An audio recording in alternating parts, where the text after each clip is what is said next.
For 7 years, my marriage to Mary felt like the one thing in my life that was solid and certain. We had our routines, shared goals, and a connection I thought was unshakable. Looking back now, it's hard to pinpoint exactly when the cracks started to form, but I know I didn't see them at the time. I guess I was too focused on holding on to the version of us I thought we still were. It started subtly. Mary became quieter, distracted, like her mind was always somewhere else. I'd catch her scrolling through her phone with a look on her face I couldn't quite read. When I asked if something was wrong, she'd dismiss it with a laugh and say she was just tired or stressed from work. I didn't push because, honestly, I didn't want to seem like I didn't trust her. Still, I noticed the difference. The way her smiles didn't last as long or how she'd pull away from a hug just a little too soon. At first, I thought maybe I wasn't doing enough. I started making more of an effort, planning little date nights, cooking dinner when I could, even leaving her sweet notes on the bathroom mirror like I used to when we first got married. She appreciated it, or at least she said she did. But that invisible wall between us stayed firmly in place, no matter what I tried. Then, out of nowhere, Mary suggested we go camping. It wasn't like her to propose something like that. Usually, I was the one who planned our outdoor trips. But there was this spark in her eyes when she brought it up, and for the first time in months, she seemed genuinely excited about something. "Let's invite the Lincolns," she said, practically glowing. Stephen and Claire Lincoln were longtime friends of ours. Stephen, with his loud magnetic personality, always had a way of becoming the center of attention, while Claire balanced him out with her calm demeanor. I agreed to the trip without hesitation. It sounded like exactly what we needed, a weekend away in nature, free from the distractions of work, phones, and whatever it was that seemed to be weighing Mary down. I didn't overthink it when she threw herself into planning with an energy I hadn't seen in months. She dug through the attic to find our old camping gear, carefully chose recipes for campfire meals, and even picked out a couple of new fishing rods online. Watching her, I felt a flicker of hope. Maybe this was what we needed to reconnect, to bring things back to the way they used to be. Still, there were small moments that nagged at me, though I didn't want to admit it at the time. Mary seemed almost too eager about Stephen joining us.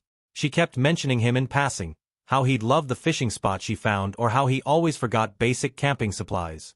I shrugged it off, telling myself she was just being her usual friendly self. After all, Stephen was a good guy, someone I considered a friend too. There was no reason to read into it. By the time Friday rolled around, the car was packed, and Mary was buzzing with anticipation. She double-checked everything, even tossing in an extra blanket because Stephen's bound to forget something, as usual. I teased her for being so prepared, and she laughed, brushing it off. But there was something in her tone I couldn't quite place. Something almost too casual, too practiced. I ignored it, telling myself I was just overthinking things. As we pulled out of the driveway, I glanced over at Mary, who was scrolling through her phone, smiling at something. I didn't ask what it was. I wanted to believe this trip would be the reset button we needed, a chance to reconnect and get back to being us. But deep down, there was a quiet unease I couldn't shake, a feeling I'd come to regret ignoring. The drive to the campsite stretched out before us, the highway lined with endless trees and rolling hills. It should have felt relaxing, the kind of road trip we'd always enjoyed. But there was something hanging in the air between Mary and me, something I couldn't put my finger on. She had her phone in her lap, tapping away at it every few minutes, a faint smile tugging at her lips. It wasn't unusual for her to text during a drive, but the way she'd occasionally tilt the screen away when I glanced over felt different. Like there was something I wasn't meant to see. I turned up the music to fill the silence. Our old road trip playlist was still on my phone, a mix of rock and acoustic tracks we'd pieced together during the early years of our marriage. Usually, we'd sing along, laughing when one of us forgot the lyrics. This time though, Mary just hummed distractedly, her attention drifting back to her phone. I told myself not to overthink it. Maybe she was just messaging Claire about the weekend plans. We stopped for gas halfway there. While I filled the tank, Mary said she'd grab snacks and disappeared into the convenience store. I watched her through the window as she wandered the aisles, pausing to chat with the cashier at the counter. From where I stood, she looked animated, her hands gesturing as she laughed. She lingered longer than I expected, and when she finally came back, she was carrying way more than just snacks. Chips, sodas, a pack of gum, and even a pair of sunglasses she didn't need. "Guess I got a little carried away," she said with a laugh, loading everything into the back seat. Her cheeks were slightly flushed, and there was an energy about her that felt both familiar and unfamiliar at the same time. I didn't press her on it. What was there to say? Back on the road, I noticed she wasn't checking her phone as much. Instead, she leaned back in her seat, staring out the window with a soft smile. I asked her what she was thinking about, and she shrugged, saying something vague about how nice it would be to get away for the weekend. I tried to match her optimism, but the nagging feeling in my chest didn't go away. We arrived at the campsite just as the sun started dipping low in the sky, the light filtering through the trees in warm golden streaks. Mary hopped out of the car almost before I could put it in park, stretching her arms and taking a deep breath of the fresh air. She immediately started directing me on where to unpack and how to set up the gear, her excitement contagious enough to shake off some of my doubts. Still, as we worked, I caught her checking her phone a few times. Each time, she'd quickly slip it into her pocket and flash me a smile, as if to say she was present and fully in the moment. I wanted to believe her, so I smiled back, trying to convince myself I was imagining things. After all, this was supposed to be our reset, a weekend to reconnect, not a weekend to question everything. The Lincolns pulled up about 20 minutes after we finished setting up camp. I was tightening the tent stakes when I heard Stephen's voice booming across the clearing. "Looks like the party's already started," he called out, stepping out of his truck with the easy confidence he always carried. He had a fishing rod slung over one shoulder and a cooler in his hand. Claire followed, more subdued as always, holding a thermos and smiling politely. Stephen made a beeline for me, clapping me on the back in that overly familiar way of his. "Ready to catch some record breakers this weekend?" he asked, grinning like we were old rivals. I laughed it off and said something about hoping to keep up with him. It was the kind of banter I'd normally enjoy, but this time, I found myself watching Mary out of the corner of my eye. She was already walking toward him, her face lighting up in a way I hadn't seen in weeks. "Stephen, did you actually remember your tent poles this time?" she teased, hands on her hips. He groaned theatrically, pulling a mismatched set of poles from the back of his truck. Mary burst out laughing, and for a second, it felt like I wasn't even there. I looked over at Claire, who gave me a small smile before heading to help unpack the rest of their gear. The four of us spent the next hour settling in. Stephen and I took charge of the tents while Mary and Claire unpacked the coolers and organized the campsite. Mary was in her element, cracking jokes and snapping pictures on her phone. Every now and then, she'd call out to Stephen, pointing her phone at him and telling him to pose like a real fisherman. She didn't take nearly as many photos of Claire or me. By the time we were done, the sun had started its slow descent, painting the sky in hues of orange and pink. We gathered around the fire pit, roasting hot dogs and sipping on cold drinks from the cooler. Stephen launched into one of his wild stories, this one about a disastrous fishing trip he'd taken with his college buddies. It was the kind of tale that grew more ridiculous with each retelling, but it had everyone laughing, especially Mary. She leaned forward, her eyes fixed on him as he talked, laughing harder than anyone else at his jokes. Claire chuckled politely but seemed more interested in her thermos than the story. I tried to join in, but it felt like Mary and Stephen were on their own wavelength. The two of them bounced off each other effortlessly, their banter flowing like they'd rehearsed it. After dinner, Claire suggested turning in early. She had always been the practical one, never one for late nights. "Long day tomorrow," she said with a smile, excusing herself to their tent. I lingered by the fire, thinking Mary would follow her lead, but instead, she leaned back in her chair and stretched. "I think I'll stay up a bit longer," she said casually. "Stephen, you still owe us the rest of that story." Stephen grinned, settling deeper into his chair. "Oh, you're not getting rid of me that easily." I sat there for a while, trying to insert myself into their conversation. But every time I spoke, the rhythm between them stuttered, and I felt like an outsider. Eventually, I muttered something about checking on the gear and got up. From the shadows near our tent, I watched them, silhouetted by the flickering firelight. Mary leaned toward Stephen, her hand brushing his arm as she laughed at something he said. I wanted to believe it was nothing, just friends enjoying each other's company. But deep down, something didn't feel right. After retreating to the tent, I lay on my sleeping bag, staring at the fabric ceiling illuminated faintly by the campfire outside. I could still hear their voices, Mary's laughter floating above the low rumble of Stephen's words. It was light-hearted on the surface, but there was something in the tone, a closeness that gnawed at me. I told myself I was being ridiculous. They were just talking. There was nothing inherently wrong with that. Still, the feeling lingered. I busied myself with tidying the gear in the corner of the tent, reorganizing supplies that didn't really need it. Anything to distract myself from the unease creeping in. Outside, the fire popped and crackled, filling the spaces between their voices. Every so often, their conversation would quiet, replaced by brief moments of silence, followed by soft laughter. Claire's soft snoring came from the Lincolns' tent a few feet away, a reminder that this was supposed to be a relaxing getaway with friends. I had no reason to suspect anything beyond that. But the image of Mary leaning toward Stephen by the fire, her body language open and relaxed, replayed in my head. It wasn't something I'd seen from her in a while. Finally, I decided to get some air. Pulling on a hoodie, I stepped out of the tent, careful not to make too much noise. The fire had burned low, casting a warm glow over the campsite. Mary and Stephen were still sitting there, their chairs pulled closer together than I remembered. Mary's face was lit by the flickering flames, her eyes locked on Stephen as she listened intently to whatever he was saying. They didn't notice me at first, and I hesitated, unsure whether to make my presence known. It felt like I was intruding on something private, even though it shouldn't have been. After a moment, Mary glanced up and spotted me. She gave a small wave, her expression casual, like nothing was out of the ordinary. "Couldn't sleep?" she asked, her voice light and unconcerned. I shrugged, muttering something about the fresh air, and took a seat on a log a few feet away. Stephen immediately pivoted the conversation toward me, asking about my fishing plans for the next day. It was a natural question, but the easy camaraderie he shared with Mary moments earlier seemed to fade as soon as I joined them. We sat there for a little while longer, talking about nothing in particular. But the warmth I'd expected to feel on this trip, either from Mary or from the fire, was noticeably absent. Eventually, Stephen excused himself, stretching and saying he should get some rest for the big day tomorrow.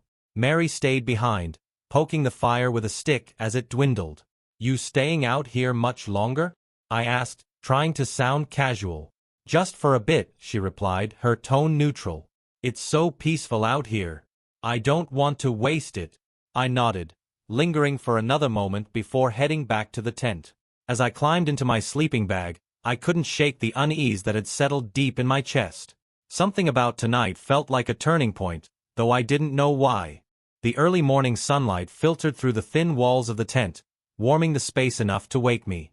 I lay there for a moment, staring at the canvas above, trying to shake off the fog of restless sleep. My mind wandered back to the night before, to the firelight flickering on Mary's face and the easy way she'd leaned toward Stephen. I told myself I was being paranoid, that nothing I'd seen or heard meant anything, but the doubt lingered, sitting heavy in my chest. By the time I stepped outside, the campsite was already bustling. Stephen was crouched by the fire pit, stoking the embers back to life, while Claire unpacked a basket of breakfast supplies. Mary was by the cooler, rummaging through it with an energy I hadn't seen in a while. She looked up when she heard me and smiled brightly. "Morning," she called, her voice cheerful, almost too cheerful. I nodded, trying to match her energy, and asked if I could help with anything. She waved me off, saying everything was under control. Stephen chimed in, joking that I was just trying to avoid cooking, which got a laugh out of Mary. She looked at him the way she used to look at me when we first got married. Playful, like they shared a secret only the two of them understood. Breakfast was simple. Eggs scrambled on a portable stove and toast cooked over the fire. Stephen and Mary took turns cracking jokes, keeping the mood light while Claire and I stayed quieter, chiming in occasionally but mostly just watching. Every so often, I caught Claire glancing at me with an expression I couldn't quite read. Sympathy? Concern? It was hard to tell, and I wasn't sure I wanted to know. After we ate, Stephen suggested heading down to the lake for some early fishing. "Best time to catch something worthwhile," he said, grinning. Mary immediately volunteered to join him, grabbing her fishing rod and a thermos of coffee. "You coming?" she asked me, her tone casual but not particularly insistent. I hesitated, glancing over at Claire, who was already settling into a camp chair with a book. "I think I'll stay back for now," I said, forcing a smile. "You two go ahead and scout out the good spots." Mary didn't seem bothered by my decision. She just shrugged, slung her gear over her shoulder, and followed Stephen down the trail toward the lake. I watched them go, their voices fading into the distance, and felt the uneasy knot in my stomach tighten. Claire must have noticed because she spoke up, her voice soft but pointed. "You okay, John?" I turned to her, startled by the directness of the question. "Yeah, of course. Why wouldn't I be?" I replied, keeping my tone light. She gave me a small, knowing smile but didn't press further, turning her attention back to her book. I sat down in the empty chair next to her, the quiet morning stretching out before us. The only sounds were the rustling of leaves in the breeze and the distant echo of Mary's laughter, carried back to the campsite from somewhere near the lake. The morning at the campsite stretched on in an odd sort of quiet. Claire sat in her chair, flipping through the pages of her book, while I poked at the remnants of the fire with a stick, pretending I had something to keep my hands busy. The sound of Mary's laughter floated back to us now and then, carried on the breeze from the direction of the lake. Each time I heard it, I felt a strange mix of emotions: confusion, frustration, and something uncomfortably close to jealousy. Claire glanced up from her book after a while, studying me like she was deciding whether to say something. Eventually, she set the book down on her lap. "You sure you're okay?" she asked again, her tone gentle but direct. "Yeah," I replied too quickly. "Why wouldn't I be?" She didn't seem convinced. "You just seem distracted," she said, choosing her words carefully. "But maybe I'm reading too much into things." I shrugged, not wanting to go there. What was I supposed to say? That I was starting to feel like a guest in my own marriage? That I couldn't shake the sense that something wasn't quite right between Mary and Stephen? Instead, I forced a smile and said, "It's probably just the lack of coffee. I'll be fine once I get moving." Claire didn't push the issue, but there was a look in her eyes that stayed with me long after the conversation ended. Around mid-morning, I decided to take a walk, hoping the movement would clear my head. I grabbed my thermos and headed down the trail that led away from the lake, choosing the opposite direction from where Mary and Stephen had gone.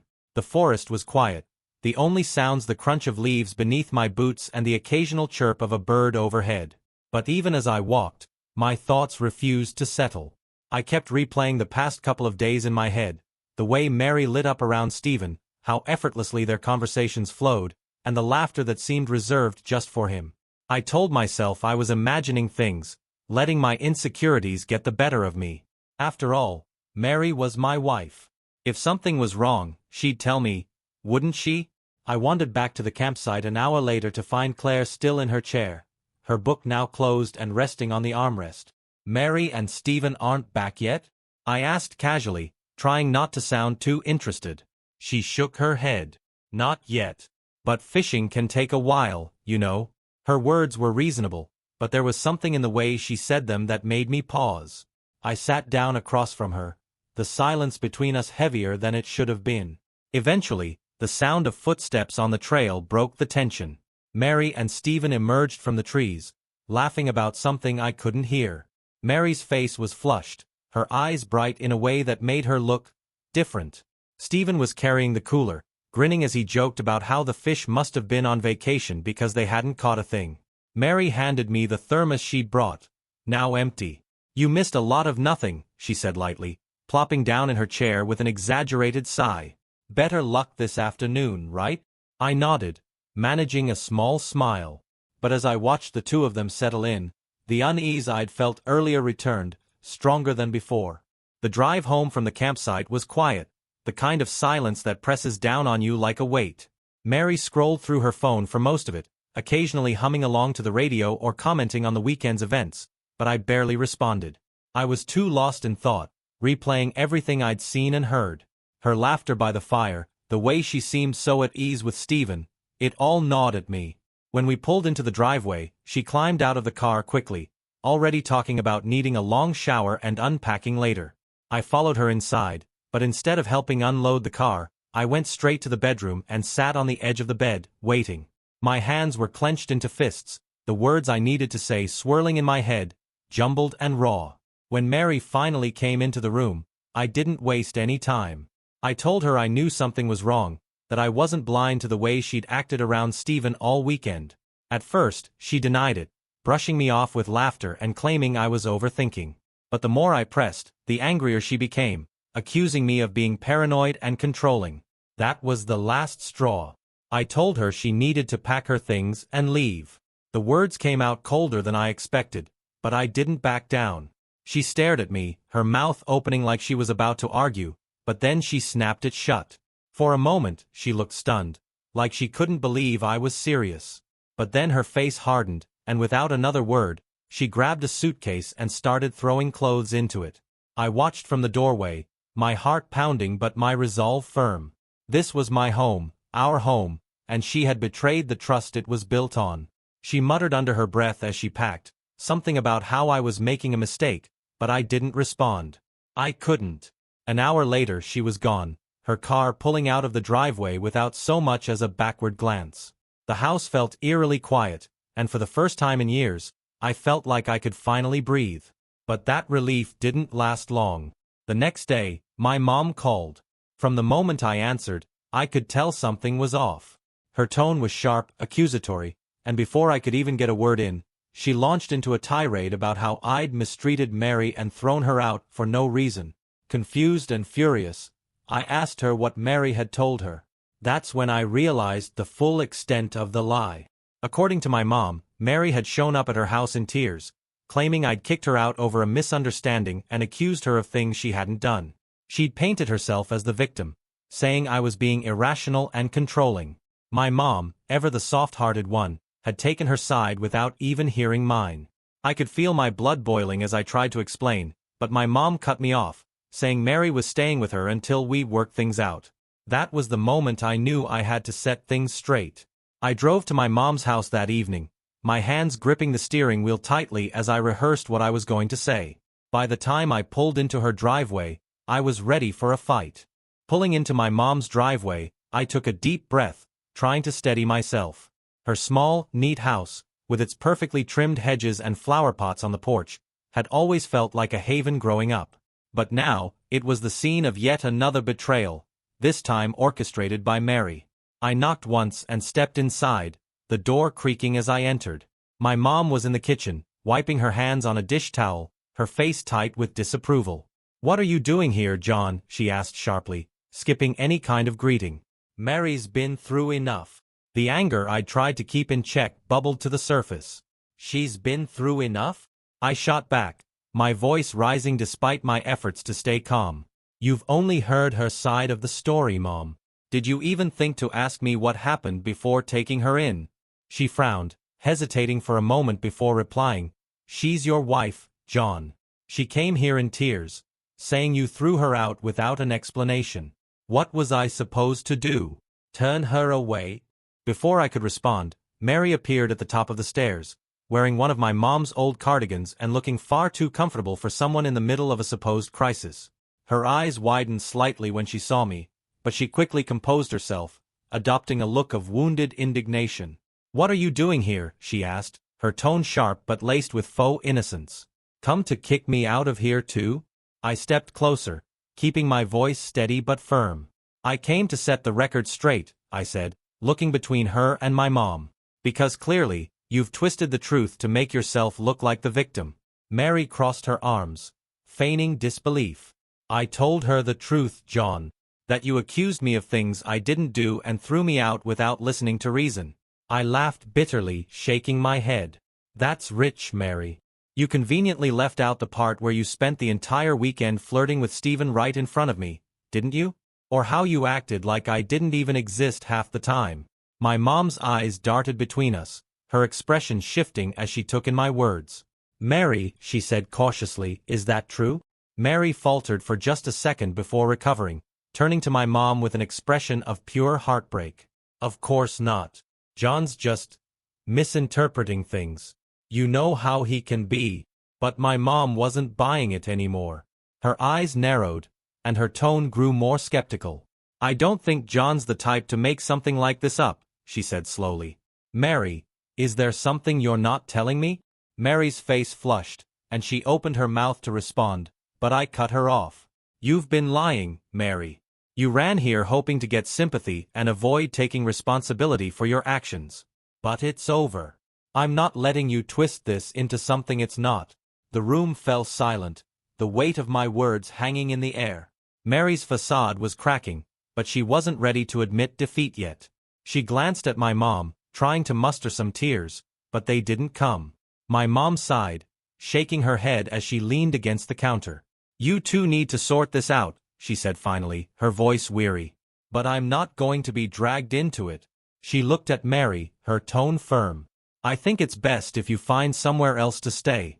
Mary's eyes widened, and for the first time, I saw real panic on her face. "But—" "No buts," my mom interrupted, raising a hand. "I can't mediate this for you, and I won't let my house become a battleground.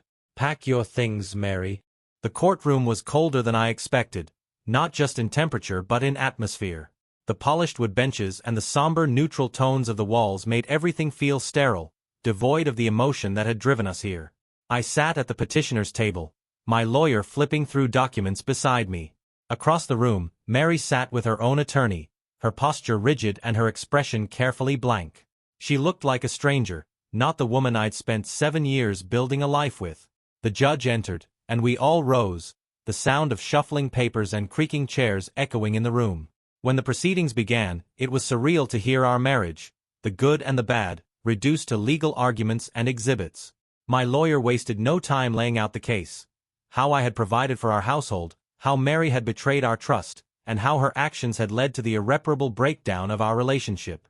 Mary's lawyer tried to counter, painting her as someone who had been misunderstood and emotionally overwhelmed. They even tried to claim that my decision to kick her out was a rash overreaction. But the evidence I had collected over the months, the texts, the financial records, the timeline of her behavior, painted a very different picture. The video I'd taken during the camping trip wasn't directly admissible, but the testimony around it was damning enough. My lawyer outlined how Mary's closeness with Stephen had crossed every boundary of respect, and how her lies afterward only cemented her betrayal. When I took the stand, I spoke calmly but honestly about the strain her actions had put on me and our marriage, about the trust she'd shattered and the months of doubt I'd endured. When Mary took the stand, her tears came easily, but they didn't feel genuine to me. She talked about feeling neglected, about being underappreciated, and about how she didn't mean for things to get so complicated. But under cross-examination, her story fell apart. My lawyer asked pointed questions about the inconsistencies in her statements, and Mary's defensive answers only made her look worse. The judge listened carefully, occasionally interjecting with questions. By the end of the day, it was clear which way things were leaning. Mary had no solid grounds to claim anything more than what was legally hers, and her attempts to spin the narrative didn't hold up under scrutiny. When the ruling came, it was almost anticlimactic. The judge declared the marriage officially dissolved, awarding me sole ownership of the house and the majority of our shared assets. Mary's attempts to claim spousal support were denied, the judge citing her lack of transparency and behavior that contributed to the marital breakdown. As the gavel struck, Mary looked stunned. She turned to her lawyer, whispering furiously, but there was nothing left to argue. I felt a wave of relief, not just because I had won, but because it felt like I could finally close this chapter and move on. Walking out of the courtroom, I didn't look back.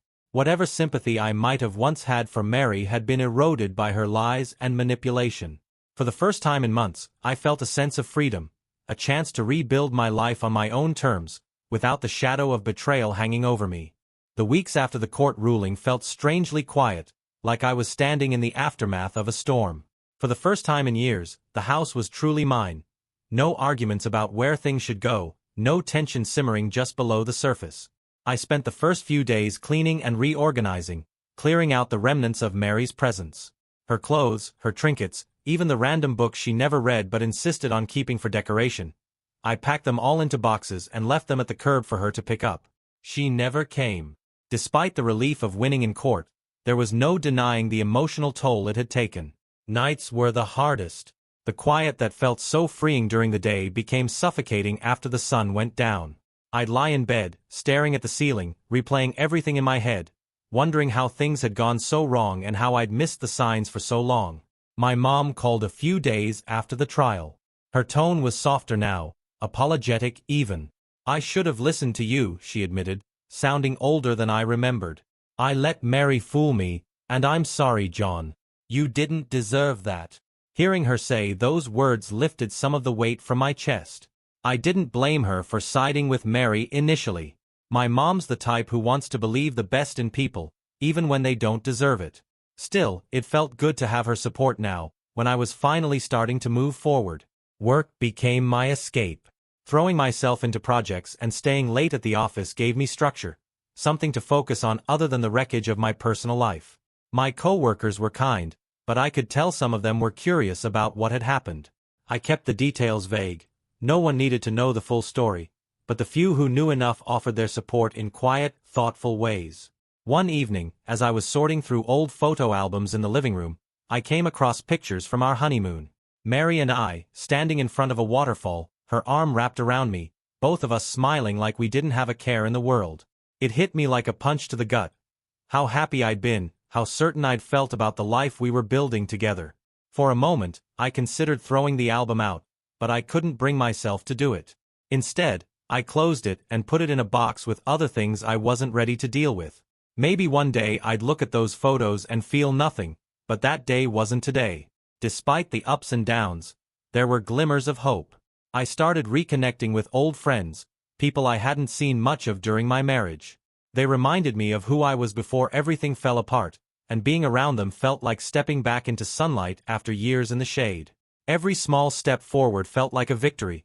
Cooking meals for myself, going for long walks in the evenings, even just waking up and feeling a little lighter than the day before. The life I'd built with Mary was gone, but I was beginning to realize that didn't mean my life was over. A month after the trial, the dust had started to settle. The house was finally mine in every sense, and the emptiness that had once felt unbearable was now beginning to feel like an opportunity. I'd moved the furniture around, painted one of the bedrooms a bold blue I'd always liked, and started adding small touches that made the place feel like me again. Each change felt like reclaiming a piece of myself. I hadn't heard much from Mary since the trial. She'd sent a single email asking for the last of her things, which I'd already boxed and labeled in the garage. I told her to come by and take them, but they sat untouched for weeks. Part of me wondered if she was too ashamed to face me. Another part didn't care. I was done waiting for closure that I knew would never come. One day, while sorting through papers in the kitchen, I came across our old calendar. The one where we'd written down anniversaries, trips, and little notes about things to look forward to. The sight of it brought a bittersweet ache, but instead of throwing it away, I tucked it into a drawer. Not to hold on to the past, but as a reminder of how far I'd come since then. Life didn't feel normal yet, but it felt manageable, and that was enough for now. I spent more time at the gym, pushing myself harder than I had in years. It wasn't about anger or trying to escape, it was about feeling strong again, in control of something when so much had been taken from me. My trainer even commented on how focused I seemed, and for the first time in a long time, I felt proud of myself. Socializing was still a work in progress. I went to a small dinner hosted by an old college friend, feeling both nervous and out of place. But the evening turned out better than I expected. I laughed, shared stories, and for a few hours, I forgot about the mess Mary had left behind. It wasn't much, but it was a start, a reminder that there was still a world outside of what I'd lost. One evening, my mom called again. This time, she wasn't apologetic. She sounded more like her old self. She talked about the flowers blooming in her garden, a recipe she was trying, and then asked how I was doing, really doing. For the first time in months, I didn't hesitate to answer. "I'm okay, Mom," I said, and I meant it. She paused, and I could almost hear her smiling on the other end. "Good," she said. "You deserve to be."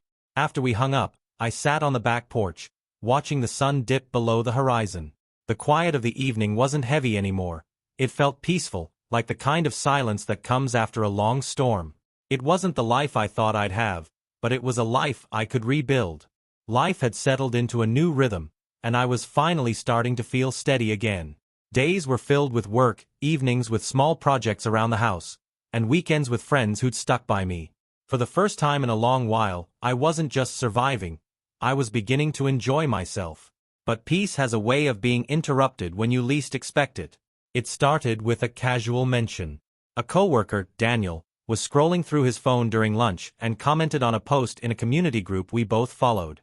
"Hey, John, isn't this Mary?" he asked, holding up his phone. The name caught my attention immediately, though I tried not to show it. I leaned over and saw a photo of Mary, smiling brightly, standing in front of a local coffee shop. The caption read something about her opening a new business, a boutique she'd apparently been working on for months. "Didn't know you two split," Daniel added, his tone casual but curious. I gave a short nod, trying to keep my voice even. "Yeah, it's been a while." He must have picked up on my lack of interest because he quickly changed the subject, moving on to the latest work gossip. But my mind stayed stuck on that post. The image of Mary's smiling face burned into my thoughts. That evening, I found myself searching for the post on my own. There it was, the announcement of her grand opening, complete with a caption that made it sound like she'd built the place from the ground up all by herself. It stung more than I wanted to admit. The timeline didn't add up. If she'd been working on this for months, then it overlapped with the unraveling of our marriage. Had she been planning this while I was scrambling to hold us together? I closed the app, trying to shake the frustration bubbling up inside me. She had nothing to do with my life anymore, I reminded myself. Her choices were hers, and I didn't need to carry the weight of them. But it wasn't that simple. A few days later, I ran into an old mutual friend, Julie, at the grocery store. We exchanged polite small talk, but then she brought up Mary, mentioning how brave she thought Mary was for starting over. "She's been through so much," Julie said, her voice sympathetic. "It's good to see her finding her footing again." I managed a tight smile, nodding as if I agreed. Inside, though, I felt a fresh wave of irritation. It was one thing for Mary to move on, but now it seemed like she was rewriting the narrative, casting herself as the victim in a story where she'd been the one holding the knife. That night, I vented to my best friend, Adam, over a couple of beers. "It's like she's spinning this whole new version of events," I said, pacing around my living room. "People think she's the one who got hurt, like I'm the bad guy in all this." Adam shrugged, leaning back on the couch. "You know the truth, man. The people who matter know it too. Let her have her story. You've got your own life to live." He was right, of course, but it didn't make it any easier. The scars Mary left weren't just about the betrayal itself, they were about the way she continued to twist the knife, even now. But as I sat there, letting Adam's words sink in, I realized something important. Mary might control her own story, but she didn't control mine. I'd spent too long living in the shadow of her choices. It was time to fully step into my own light. After hearing Mary's name again, I expected the frustration to stick around for days, maybe weeks. Instead, something shifted. I'd spent so much time reacting to what she'd done, what she was doing, and how others saw her. But Adam's words stuck with me. "Let her have her story. You've got your own life to live." I started asking myself what that meant, what my own life could look like now. 4 years, so much of it had been tied to Mary, to our shared plans, our routines, and the future we'd imagined together. Now that it was just me, it felt both terrifying and liberating to realize that I could rebuild on my own terms. The first step came almost by accident. One Saturday, while scrolling through a local events page, I saw an ad for a community volunteer program. They were looking for people to help clean up a park I used to visit as a kid. On a whim, I signed up. The morning of the cleanup was cool and overcast, perfect weather for hard work. I showed up with a pair of gloves and no expectations, but the day turned out to be more rewarding than I'd imagined. There was something deeply satisfying about clearing away the overgrowth, seeing the paths become visible again, and knowing I was helping create a space others could enjoy. It wasn't just the work, though. The people I met that day were a mix of ages and backgrounds, all friendly and welcoming. By the time we wrapped up, I'd exchanged phone numbers with a few folks and even made plans to join them for a charity run the following month. It felt like a small step, but it was a step forward. Back at home, I realized how much I'd let the past dictate my days. The reminders of Mary were fewer now, but they'd lingered in my habits. The shows we used to watch that I avoided, the recipes I hadn't touched since we cooked them together. That night, I pulled out a dusty cookbook and tried making one of those old meals, just for me. As I chopped vegetables and stirred the pot, it hit me how much lighter I felt. The house wasn't full of silence anymore. It was full of possibility. I was learning to enjoy my own company, finding that the absence of Mary didn't mean the absence of happiness. The next few weeks brought more moments like that. I reconnected with an old hobby, photography, dusting off my camera and spending afternoons capturing sunsets and cityscapes. I finally hung up a set of shelves I'd been putting off for months, organizing my books and leaving space for new ones. Slowly but surely, The life I was building started to feel like my own. Of course, there were setbacks. Mutual acquaintances still brought Mary up now and then, her name slipping into conversations like a ghost haunting the edges of my new world. But each time, it stung a little less. The distance between who I was and who I was becoming grew wider, and I was grateful for it. One evening, as I sat on the porch with a cup of coffee, watching the sky shift from orange to deep purple, I thought about how far I'd come. There was still pain, sure, and the scars Mary left would always be there. But for the first time, they didn't feel like they defined me. I wasn't just the guy who got cheated on. I wasn't a victim, or even a survivor. I was John, a work in progress, and that was enough. Life has a funny way of moving on when you least expect it. By the time Julie and I started dating, I'd just begun to feel comfortable in my own skin again. She wasn't someone I had ever imagined myself with, at least not back when we were mutual friends with Mary. Julie had always been warm and kind, but we'd never really connected outside of casual group gatherings. That changed after we bumped into each other at the grocery store a few months ago. At first, it was just small talk. She asked how I'd been holding up, and I kept my answers light, not wanting to unload too much. But she listened, genuinely interested, and when she invited me to grab coffee sometime, I found myself saying yes. One coffee date turned into a string of outings, dinners, weekend hikes, and even a late-night bowling session that ended with her laughing so hard she could barely stand. It felt effortless in a way I hadn't experienced in years. Julie wasn't just good company, she made me feel like myself again. A few months in, things were going so well that we started talking about her moving in. It was a big step, one I hadn't expected to take so soon, but it felt right. She brought with her 2 cats, Max and Luna, who quickly made themselves at home. At first, I wasn't sure how I'd feel about having pets around. I'd never been much of a cat person, but it didn't take long for them to win me over. Max, the larger and lazier of the two, would curl up on the couch with me during football games, while Luna liked to perch on my desk as I worked, occasionally swiping at my pen. Julie's presence transformed the house. She added little touches that made the space feel warm and inviting. Throw pillows, framed photos, fresh flowers on the dining table. It wasn't just the house that changed, though. I did too. Around the same time, I got promoted at work. My manager called me into his office one morning and told me they'd been watching my performance closely over the past year. The promotion came with a new title, a bigger paycheck, and the kind of recognition I hadn't realized I'd been craving. When I told Julie the news, she lit up, throwing her arms around me and insisting we celebrate. We went out that night to a little Italian restaurant downtown, sharing wine and toasting to new chapters. For the first time in what felt like forever, I felt proud of where I was in life. Not just because of the promotion, but because I'd earned my way back to happiness. Living with Julie was easier than I'd expected. She had a way of making even the most mundane tasks feel fun, turning grocery shopping into an adventure and cleaning days into impromptu dance parties. Her cats quickly became part of our routine, too. Max liked to supervise our cooking, sprawling on the kitchen counter until Julie shooed him away, and Luna had a habit of sneaking into bed at night, curling up at our feet. The laughter returned to my life in ways I hadn't thought possible.